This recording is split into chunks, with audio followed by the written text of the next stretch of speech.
O livro A Isca de Satanás, de John Bevere, capítulo 8. Tudo que pode ser abalado, será abalado. Agora, porém, ele promete dizendo, ainda uma vez por todas farei abalar não só a terra, mas também o céu. Ora, esta palavra não significa a remoção dessas coisas abaladas, como tinham sido feitas, para que as coisas que não são abaladas permaneçam. Hebreus 12, 26, 27. No capítulo anterior, vimos que as palavras reveladas de Deus é o fundamento sobre o qual Jesus edifica sua igreja. Observamos Simão Pedro permanecer firme quando os outros discípulos partiram escandalizados. Mesmo quando Jesus lhe deu uma oportunidade de partir, Simão Pedro disse o que estava firmado em seu coração. Agora vamos observar outro teste para Simão Pedro. À noite em que Jesus foi traído, Jesus estava sentado com os seus 12 discípulos, dando graças e servindo pão. Quando fez uma declaração surpreendente: Todavia, a mão do traidor está comigo à mesa. Porque o Filho do Homem, na verdade, vai segundo o que está determinado. Mas, ai daquele que por intermédio dele, de ele quem for traído. Lucas 22, 21, 22. Que pronunciamento!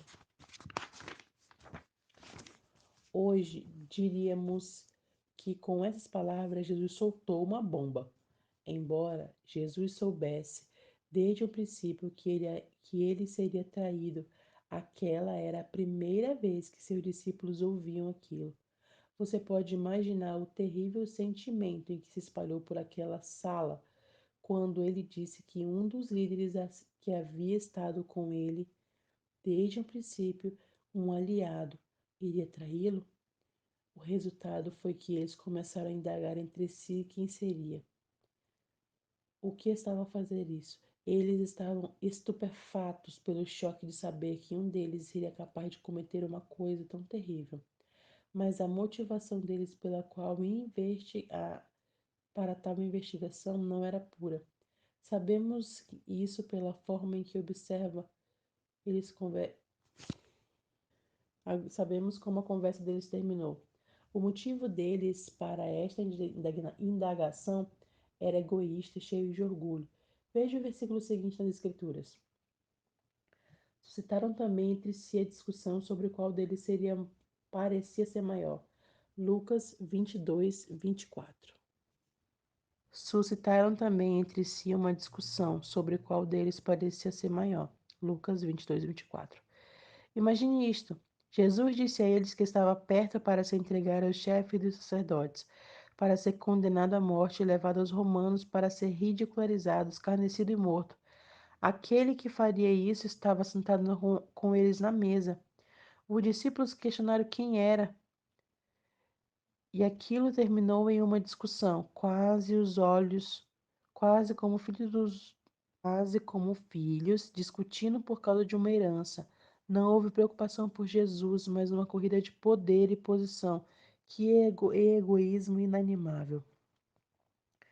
Se eu estivesse na posição de Jesus, talvez perguntasse se eles tinham ouvido o que eu havia dito, ou se eles ao menos se importavam.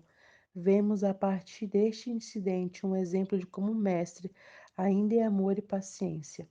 A maioria de nós, se estivesse no lugar de Jesus, teria dito: Todos vocês saiam, estou em um momento de maior necessidade e vocês precisam pensar em si mesmos. Que oportunidade para ficar ofendido! Podemos quase imaginar quem iniciou a discussão entre os discípulos, Simão Pedro, uma vez que ele tinha a personalidade mais dominadora do grupo e geralmente era aquele que falava primeiro. Provavelmente ele rapidamente lembrou aos outros como havia uma memória sobre o fato de que havia sido a primeira revelação de toda a sua existência. Realmente era. Então ele pôde ser mencionado novamente. Sua experiência, seu Pedro estava bastante confiante em que ele era o maior dos 12, mas esta confiança não estava enraizada no amor, mas ancorada no orgulho. Jesus olhou para todos eles e disse-lhes: O eles estavam agindo como meros homens e não como filhos do reino? Os reis dos povos dominam sobre eles, e os que exercem autoridade são chamados benfeitores. Mas vós não sois assim, pelo contrário, o amor de vós é o maior. Quem está à mesa é ou quem serve. Porventura não é o que está à mesa, pois, pois no meio de vós estou como quem procura. Lucas 22, 25 a 27.